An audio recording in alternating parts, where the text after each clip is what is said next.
There we go. Okay, perfect. Timer starts 1, 2, 3. Okay, so basically I went through your, what was it, the NC, right?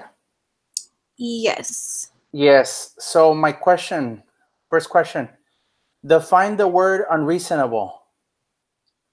The definition of the word unreasonable in the dictionary is presented as not guided by or based on good sense and beyond the limits of acceptability and fairness.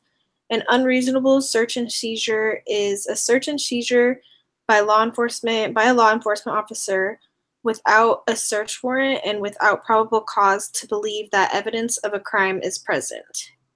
This definition is per the Legal Information Institute from law.cornell.edu.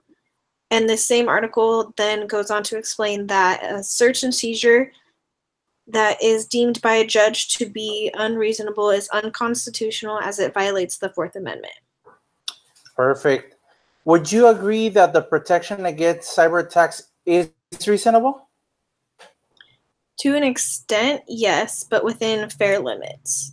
If it is deemed fair by a judge that what is being searched likely contains evidence of illegal activity, then a warrant is issued and the search is allowed by authorities. But if we give up our right to privacy by allowing our nation to become an invasive surveillance state, we're discarding the Fourth Amendment. This means that essentially anyone on the street can be stopped and searched and have their property seized without reason, which will lead to the United States becoming a communist state.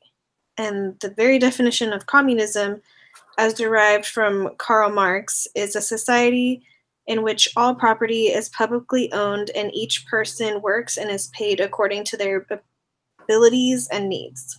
There's a minute left. Okay. Okay, my last question.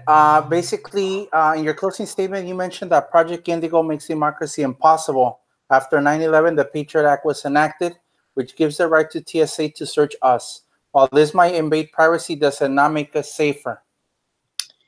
There's no proof that TSA is making us safer. A terrorist that is deterred from an airport will just go elsewhere.